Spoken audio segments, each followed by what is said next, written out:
रामचंद्र भगवान की, सीता माता की जय, भक्त सुग्रीवन की जय, वीर लक्ष्मण की जय, वीर हनुमान की, अपने अपने माता पिता की, अपने अपने गुरुदेव की, सभी सनातन धर्म प्रेमियों की और साचे दरबार की, अयोध्या नगरी की।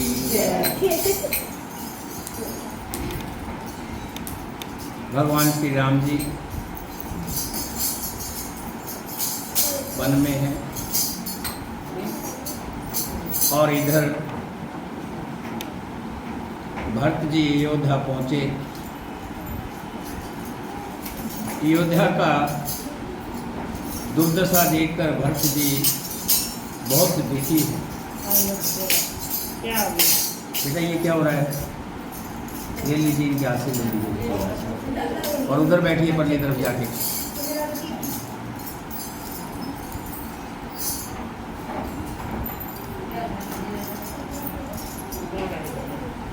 जो योद्धा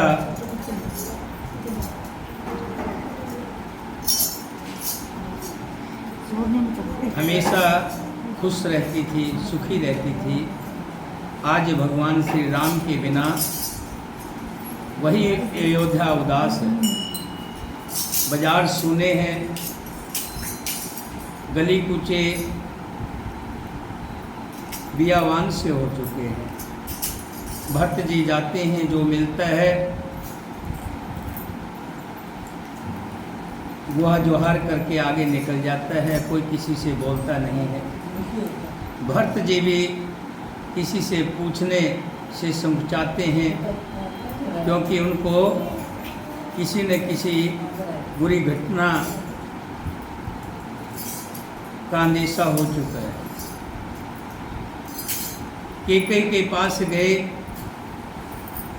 कैकेयी ने उनकी आरती उतारी, लेकिन भरत जी पूछते हैं कि माते पिताजी कहाँ हैं?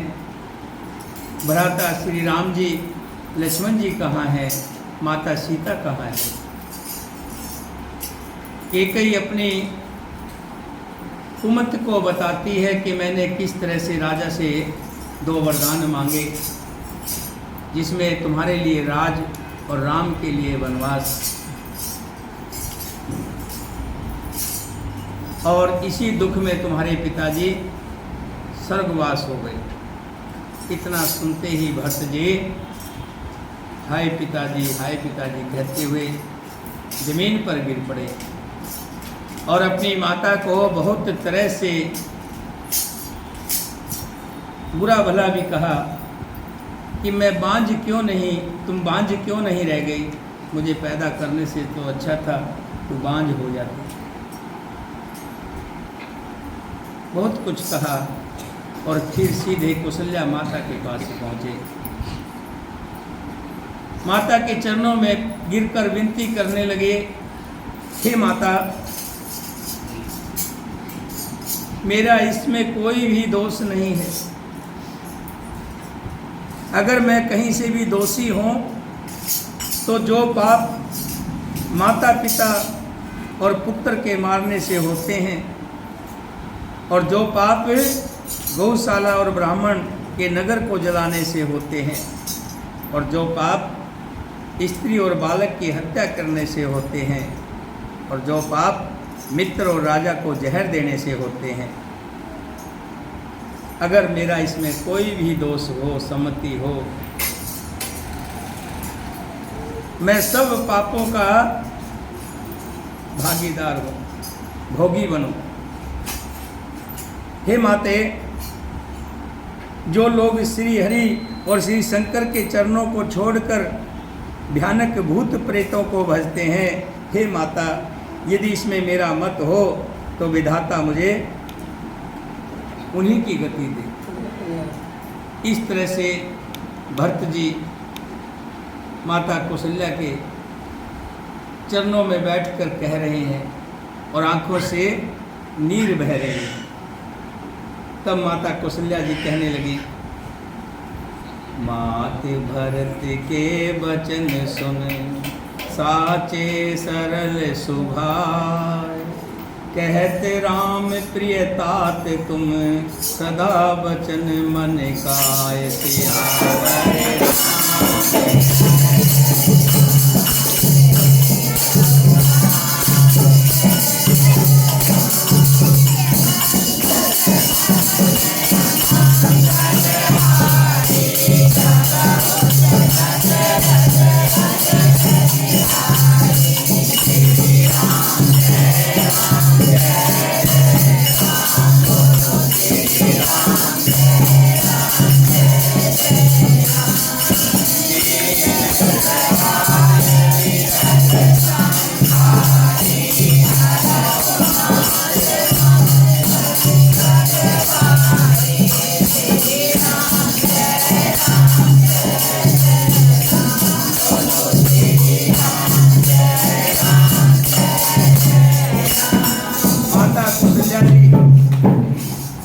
भरत जी के स्वाभाविक और सच्चे और सरल वचनों को सुनकर कहने लगी, हे भरत, हे तात, तुम तो मन वचन और कर्म से सदा श्री रामचंद्र के प्यारे हो। श्री राम तुम्हारे प्राणों से भी बढ़कर प्राण प्रिय है और तुम भी श्री रघुनाथ को प्राणों से अधिक प्यारे हो। एक बार के लिए चंद्रमा जहर उगलने लग जाए, जलचर जीव जल से विरक्त हो जाए और ज्ञान हो जाने पर भी चाहे मोह ना मिटे, पर तुम श्री रामचंद्र के प्रतिकूल नहीं हो सकते। इसमें तुम्हारी सम्मति है। जगत में जो कोई ऐसा कहते हैं वे सपन में भी कभी सुख नहीं पाए। अस कह मात भरत ही लाए, थन पे सुत्र नैन जल छाए। करत विलाप बहुत ही भांति, बैठे बीत गई सब राती। ऐसा कहकर माता कौशल्या ने भरत जी को हृदय से लगा लिया। उनके सपनों से दूध बहने लगा और नेत्रों में प्रेम आंसुओं का जल छा गया। इस प्रकार बहुत विलाप करते हुए सारी रात बैठे बैठे ही बीत गई। वामदेव विशिष्ट तब आए, सचिव महाजन सकल बुलाए। मुनि बहु भांत भरत उपदेशे, कह परमार्थ बचन सुदेशे। तब वामदेव जी और विशिष्ट जी आए। उन्होंने सब मंत्रियों तथा महाजनों को बुलाया। फिर मुनि विशिष्ट ने परमार्थ के सुंदर समय अनुसार वचन कहकर बहुत प्रकार से भरत जी को उपदेश दिया। विशिष्ट जी ने कहा, हे तात, हृदय में धीरज धरो और आज जिस कार्य के करने का मौका है उसे करो। गुरु जी के वचन सुनकर भरत जी उठे और उन्होंने सब तैयारी करने के लिए कहा। क्या कि अभी तक राजा दशरथ जो हैं तेल की नाव में रखे हुए हैं, उनकी शरीर को तेल की नाव में, जिसमें तेल डला हुआ है उसमें नाव में रखे। विशिष्ट जी ने कहा कि अब जो समय देखना पड़ता है कि समय कैसा है, अब वो कार्य करने का समय है। नृपतनु वेद विदित नवावा, परम विचित विमान बनावा। गह पद भरत मात सब राखी, रही रानी दर्शन अभिलाषी। वेदों में बताई हुई विधि से राजा की देह को स्नान कराया और परम पवित्र विमान बनवाया गया। भरत जी ने सब माताओं के चरण पकड़ लिए, क्योंकि सब माताएं राजा दशरथ के साथ सती होना चाहती थी। पहले सती प्रथा थी कि कोई व्यक्ति मर जाता था तो उसकी पत्नी पति के साथ सती हो जाती थी। राजा भरत ने सबको रोक लिया। वे रानियां भी श्री राम के दर्शन की अभिलाषा से रुक गई कि 14 साल बीतेंगे तो श्री राम आएंगे। चंदन अगर भार बहु आए, अमित अनेक सुगंध सुहाए। सरजू तीर रच चिता बनाई, जन सुरपुर सोपान सुहाए। चंदन और अगर के तथा और भी अनेकों प्रकार के अपार कपूर, गूगल, केसर आदि सुगंधित द्रव्यों के साथ बहुत से बोझे आए, बहुत सा सामान आया। सरयू जी के तट पर सुंदर चिता रचकर बनाई गई, जो ऐसी मालूम होती थी मानो स्वर्ग की सुंदर सीढ़ी हो। इस प्रकार सब दाह क्रिया की गई और सब ने विधि पूर्वक स्नान करके तिलांजलि दी। फिर वेद, स्मृति और पुराण सबका मत निश्चय करके उसके अनुसार भरत जी ने पिता का 10 गात्र विधान 10 दिनों के कृत्य किया। जस जस मुनिवर आयुष दीना, तह जस सहस भांत सब कीना। भय विशुद्ध दिए सब दाना, धेन बाज गज वाहन नाना। 10 दिन की 10वीं होती है और 10वें दिन ब्राह्मण को बुला करके, अब अपने अपने क्षेत्र का तो मैं कह नहीं सकता, नहीं तो खटिया, छाता, चश्मा, चप्पल, ये जो सारा सामान, बिस्तरा वगैरह, चारपाई सब दिया जाता है। मुनि श्रेष्ठ विश्वामित्र जी ने जहाँ जैसी आज्ञा दी, वहाँ भरत जी ने सब वैसा ही हजारों प्रकार से किया। शुद्ध हो जाने पर विधि पूर्वक सब दान दिए। गौए तथा घोड़े, हाथी और अनेक प्रकार की सवारियाँ, सिंहासन, गहने, कपड़े, अन्न, पृथ्वी, धन और मकान भरत जी ने दिए। भूदेव ब्राह्मण दान पाकर परिपूर्ण काम हो गए, अर्थात उनकी सारी मनोकामनाएं अच्छी तरह से पूरी हो गई। सिंहासन भूषण वसन, अन्न धरणी धन धाम। दिए भरत लह भूमि सुर, भे परिपूर्ण काम सियावर।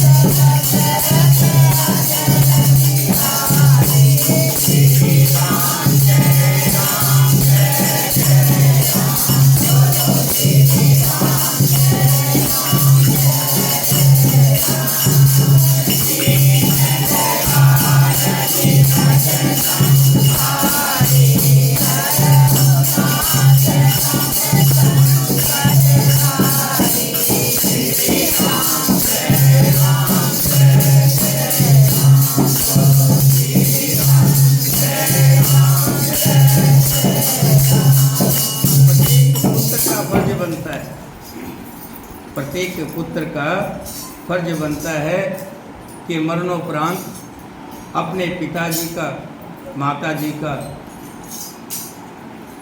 जितना भी बन सके ज़्यादा से ज़्यादा दान द्रव्य देना चाहिए।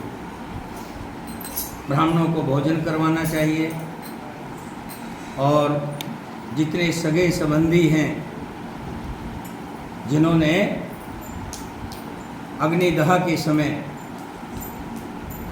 गए थे साथ में, सबको भोजन कराना चाहिए ताकि मरने वाले की आत्मा को संतोष मिल सके, शांति मिल सके।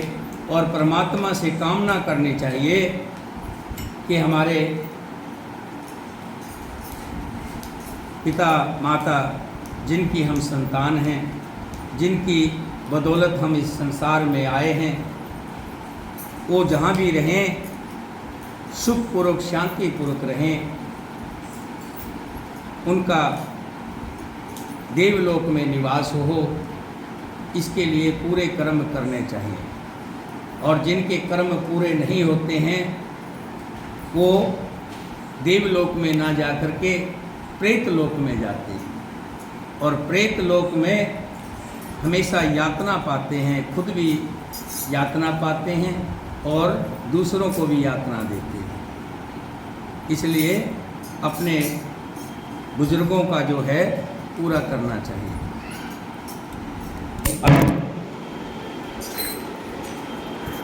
कोई बात नहीं, खैर अभी तो पितृपक्ष चल रहे हैं।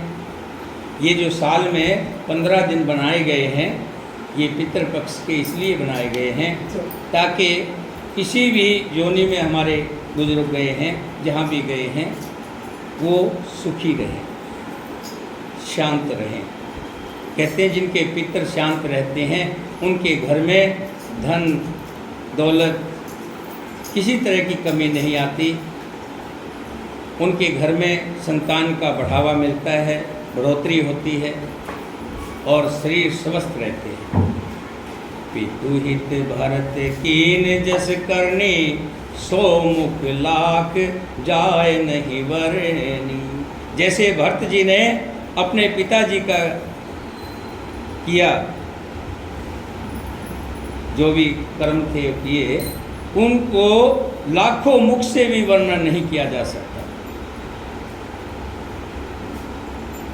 मुसुदिन सोद मुनिवर तब आए, सचिव महाजन सकल बुलाए। तब शुभ दिन शोध कर श्रेष्ठ मुनि विशिष्ट जी आए और उन्होंने मंत्रियों तथा सब महाजनों को बुलाया। बैठे राजसभा सब जाई, पठे बोल भरत दो भाई। भरत वशिष्ठ निकट बैठारे, नीति धर्म में वचन उचारे। सब लोग राज्य सभा में आकर बैठ गए। तब मुनि ने भरत जी तथा शत्रुघ्न जी दोनों भाइयों को बुलावा भेजा। भरत जी वशिष्ठ जी ने अपने पास बैठा लिया भरत जी को और नीति तथा धर्म से भरे हुए वचन कहे। पहले तो केकई जैसी कुटिल करने की थी, श्रेष्ठ मुनि ने वो सारी कथा कही। फिर राजा के धर्मव्रत और सत्य की सराहना की, जिन्होंने शरीर त्याग कर प्रेम को निभाया। कहते राम गुणशील स्वभाव, सजल नैन पुल के मुनिराव। बहुर लखन सिय प्रीत वखानी, शोक स्नेह मगन मुनि ज्ञानी। श्री रामचंद्र जी के गुण शील और स्वभाव का वर्णन करते करते तो मुनिराज के नेत्रों में जल भर आया और वे शरीर से पुलकित हो गए। फिर लक्ष्मण जी और सीता जी के प्रेम की बड़ाई करते हुए ज्ञानी मुनि शोक और स्नेह से मगन हो गए। सुनो भरत भावी प्रबल, विलख कहें मुनिनाथ। हान लाभ जीवन मरण, जस अप जस विधि हाथ। सियावर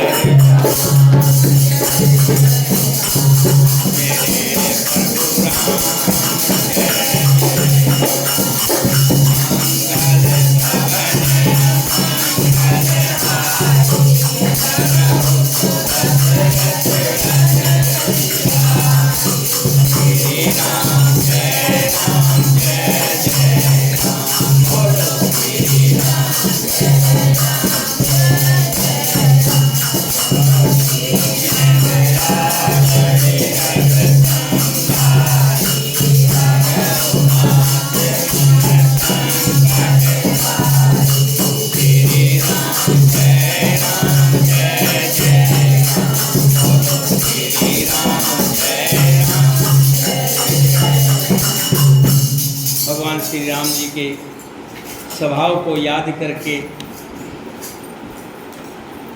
मुनिनाथ वशिष्ठ जी नेत्रों से आंसू बहाने लगे, क्योंकि एक बार भी उफ तक नहीं की। जैसे ही पिताजी का पता लगा कि पिताजी ने वचन में वनवास दिया है, तुरंत तैयार हो गए। और नहीं तो आजकल क्या होता है, आजकल तो पिताजी कोई काम में कहते हैं तो 100 उसमें तकरार निकालते हैं, 100 बातें करते हैं। लेकिन भगवान श्री राम जी ने एक बार भी उफ तक नहीं की और तुरंत जाकर के माता कौशल्या से आज्ञा लेकर के वनों को चले गए। धन्य है। और सीता जी का प्रेम इतने महलों को छोड़ करके, इतने ठाठ को छोड़कर पति के संग वनों में चले गए, जहाँ पता है कि अनेकों प्रकार के कष्ट आएंगे, अनेकों दिक्कतें तकलीफ आएंगी, लेकिन पत्नी धर्म को निभाती हुई तकलीफों को नहीं सोचा, पति के साथ चलने को तैयार हो गए। लक्ष्मण जी की बड़ाई करते हुए कहते हैं, देखो जब तक रहते थे तो राम जी के साथ रहते थे, दुख सुख का ध्यान रखते थे। वन के जाने की बात आई तो वन में जाने के लिए लक्ष्मण को वनवास नहीं हुआ था, चाहते तो रह सकते थे, लेकिन नहीं, उन्होंने कहा कि ये राजपाट किस काम का, ये राजपाट मेरे किसी काम का नहीं, यहाँ पे सुख सुविधा मेरे किसी काम की नहीं, जहाँ मेरे प्रभु रहते हैं मेरे लिए तो वही स्थान जो है अनुकूल है। एक बात और कही, क्या? माते पिता तुम मेरे, स्वामी शरण गए। लक्ष्मण जी कह रहे हैं, तुम ही तो मेरे माता पिता हो, मैंने तो आज तक आपको ही माता के रूप में और आपको ही पिता के रूप में जाना है, आपको ही मैंने गुरु जाना है, मेरे तो सब कुछ तुम ही हो। माते पिता तुम मेरे, शरण पड़ो मैं किसे की, स्वामी तुम बिन और न दूजा, सर्वो बिन और न जा, आस करूँ मैं जिसे की, ओम जय। इतना कहना था, श्री राम जी ने कहा, मुझे पता है तुम नहीं रुकोगे, जाओ माता सुमित्रा से आशीर्वाद ले आओ, आज्ञा ले आओ। उनको याद करके वशिष्ठ जी नेत्रों से आंसू बहा रहे हैं और कह रहे हैं, क्या? मुनिनाथ ने बिलख कर दुखी होकर कहा, हे भरत सुनो, भावी होनहार है, बड़ी बलवान है, भगवान ने हानि लाभ जीवन मरण और अपयश यश अपयश ये सब अपने हाथ में रखा है। हस विचार कह देवो दोषो, व्यर्थ काहि पर की जो रोसु, तात विचार करो मन माही, सोच जोग दशरथ नृप नाही। ऐसा विचार कर किसी को दोष नहीं दिया जाए और व्यर्थ किसी पर क्रोध भी नहीं किया जाए। हे तात, मन में विचार करो, राजा दशरथ बड़े प्रतापी थे, सभी के सुख दुख में हमेशा बढ़ चढ़ कर के भाग लेते थे, प्रजा का बड़ा ध्यान रखते थे, परिवार का बड़ा ध्यान रखते थे। फिर उम्र भी तो हो गई, इसलिए राजा के लिए शोक करने सोच करने का योग नहीं है। तभी हम क्या करते हैं, जो उम्र दराज हो जाते हैं तो उसके लिए क्या करते हैं?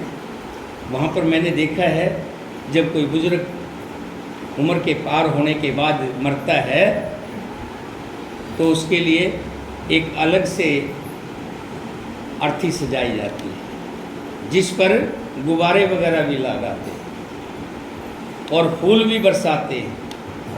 क्यों? क्योंकि उन्होंने अपना जीवन जो है पूरा किया है। शोक कम मनाते हैं कोई बुजुर्ग, क्योंकि उन्होंने पूरा जीवन जिया।